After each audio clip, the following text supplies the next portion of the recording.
नमस्कार दोस्तों, आज हम बात करेंगे देश दुनिया की 25 बड़ी खबरों के बारे में। उससे पहले आपसे अनुरोध है कि अगर आपने हमारे चैनल को अभी तक सब्सक्राइब नहीं किया है तो प्लीज चैनल को जरूर सब्सक्राइब करें और हाँ, वीडियो को अंत तक जरूर देखें और कमेंट में यह भी बताएं कि यह वीडियो आप किस शहर या राज्य से देख रहे हैं। तो चलिए नजर डालते हैं आज की तमाम बड़ी खबरों पर। आईपीएल 2026 को लेकर बड़ी अपडेट सामने आई है। इस साल इंडियन प्रीमियर लीग का 19वां सीजन 28 मार्च से शुरू होगा, जबकि फाइनल मैच 31 मई को खेले जाने की संभावना है। इस सीजन में 10 टीमें कुल 84 मैच खेलेंगी और पूरा शेड्यूल जल्द जारी किया जाएगा। देश में ई पैन कार्ड के नाम पर नया ईमेल स्कैम सामने आया है। सरकार ने लोगों को सख्त चेतावनी दी है कि अगर कोई ईमेल आपको ई पैन डाउनलोड करने के लिए लिंक भेजता है तो उस पर कभी भरोसा न करें। ऐसे फर्जी ईमेल लोगों को नकली वेबसाइट पर ले जाते हैं जहां उनकी पैन कार्ड, आधार और बैंक से जुड़ी जानकारी चुराई जा सकती है। सरकार का कहना है कि ऐसे ईमेल को नजरअंदाज करें और तुरंत रिपोर्ट जरूर करें। मिडिल ईस्ट जंग के बीच बांग्लादेश में पेट्रोल डीजल को लेकर मची मारामारी। बांग्लादेश में पेट्रोल और डीजल को लेकर लोगों में डर बढ़ गया है, जिसके कारण पेट्रोल पंपों पर लंबी लंबी लाइनें लग गई हैं। सरकार ने स्थिति संभालने के लिए फ्यूल की बिक्री पर सीमा तय कर दी है, यानी अब हर वाहन को सीमित मात्रा में ही पेट्रोल डीजल मिलेगा। बांग्लादेश अपनी जरूरत का लगभग 95% ईंधन विदेशों से आयात करता है, इसीलिए मिडिल ईस्ट के संकट का सीधा असर वहां पड़ रहा है। गर्मियों से पहले एसी हुए महंगे। देश में गर्मी शुरू होने से पहले एयर कंडीशनर महंगे होने वाले हैं। भारत में कई कंपनियों ने एसी की कीमतें 5 से 15% तक बढ़ाने का फैसला किया है। कंपनियों का कहना है कि कॉपर की बढ़ती कीमत, कमजोर रुपया और नए ऊर्जा नियमों के कारण लागत बढ़ गई है। यह बढ़ोतरी फरवरी से अप्रैल के बीच लागू हो रही है, यानी गर्मी के सीजन में एसी खरीदना महंगा पड़ सकता है।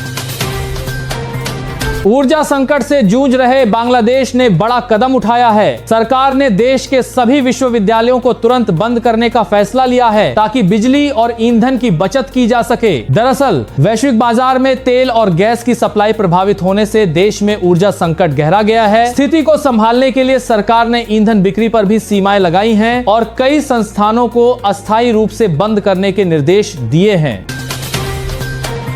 काशी आने वाले श्रद्धालुओं के लिए एक नई व्यवस्था शुरू होने जा रही है। वाराणसी के ललिता घाट पर 19 मार्च से चैत्र नवरात्र और हिंदू नववर्ष के पहले दिन नई गंगा आरती शुरू होगी। बताया गया है कि यह आरती रोज शाम करीब 6:45 पर होगी और करीब 45 मिनट तक चलेगी। इस आरती में 7 अर्चक एक साथ वैदिक मंत्रों के साथ मां गंगा की पूजा करेंगे। इससे दशाश्वमेध और अन्य घाटों पर होने वाली भीड़ को भी कम करने में मदद मिलेगी।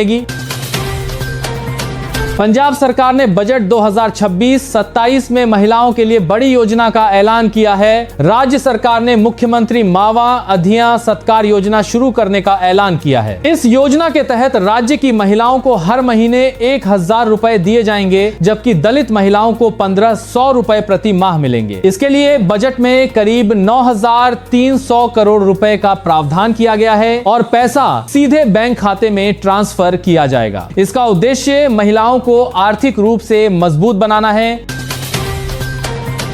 देश में बच्चों के लापता होने के मामले चिंता बढ़ा रहे हैं। महिला एवं बाल विकास मंत्रालय की रिपोर्ट के मुताबिक 1 जनवरी 2025 से 31 जनवरी 2026 के बीच भारत में 33,577 बच्चे लापता हुए। इनमें से कई बच्चों को ढूंढ लिया गया, लेकिन 7,777 बच्चों का अब भी कोई पता नहीं चल पाया है। रिपोर्ट में बताया गया है कि छत्तीसगढ़ से 982 बच्चे लापता हुए, जिनमें से 400 बच्चे अभी गायब हैं। इन मामलों में 14 से 17 साल के किशोर किशोरियों, खासकर लड़कियों की संख्या ज्यादा बताई गई है।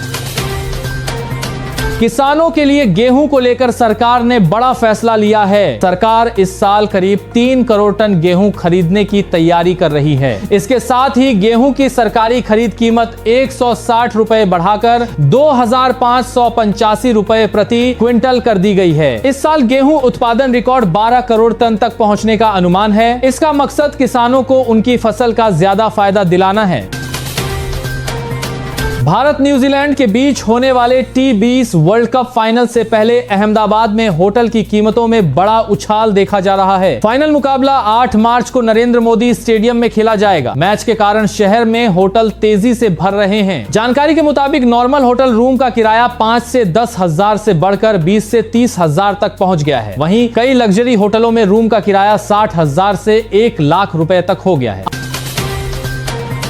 आंध्र प्रदेश सरकार ने जनसंख्या बढ़ाने के लिए नई योजना की घोषणा की है। इस योजना के तहत अगर किसी परिवार में तीसरा बच्चा होता है तो सरकार 25,000 रुपए की आर्थिक मदद देगी। इसके अलावा तीसरे बच्चे को 5 साल तक हर महीने 1,000 रुपए और 18 साल तक मुफ्त शिक्षा देने का भी प्रस्ताव है। सरकार का कहना है कि राज्य में गिरती जन्म दर को बढ़ाने के लिए यह कदम उठाया जा रहा है।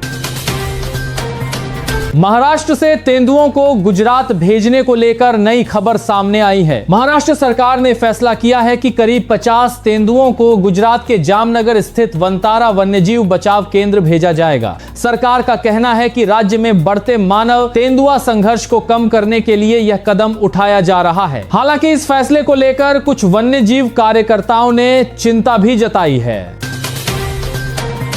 पाकिस्तान में पेट्रोल और डीजल की कीमतों में बड़ा उछाल आया है। सरकार ने पेट्रोल और डीजल दोनों के दाम 55 पाकिस्तानी रुपए प्रति लीटर बढ़ा दिए हैं, जिसे अब तक की सबसे बड़ी बढ़ोतरी बताया जा रहा है। नई कीमत के बाद पाकिस्तान में पेट्रोल करीब 321 रुपए और डीजल करीब 335 रुपए प्रति लीटर हो गया है। बताया जा रहा है कि अंतर्राष्ट्रीय बाजार में तेल महंगा होने और पश्चिम एशिया में तनाव की वजह से यह फैसला लिया गया।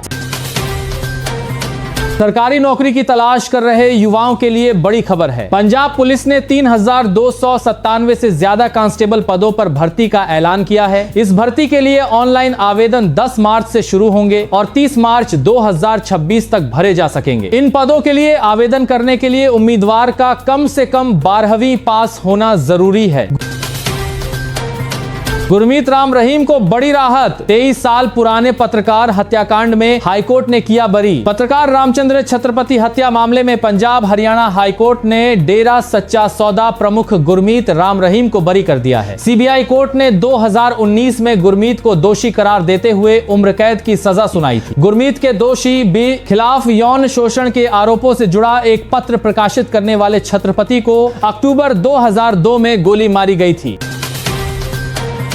देश के सबसे बड़े सरकारी bank state bank of India ने महिलाओं को आर्थिक रूप से मजबूत बनाने के लिए बड़ा कदम उठाया है। बैंक ने करीब $500 मिलियन यानी लगभग 4,500 करोड़ रुपए का सोशल लोन शुरू किया है। इस योजना का मकसद महिलाओं को आर्थिक अवसर देना और समाज में लैंगिक समानता को बढ़ावा देना है।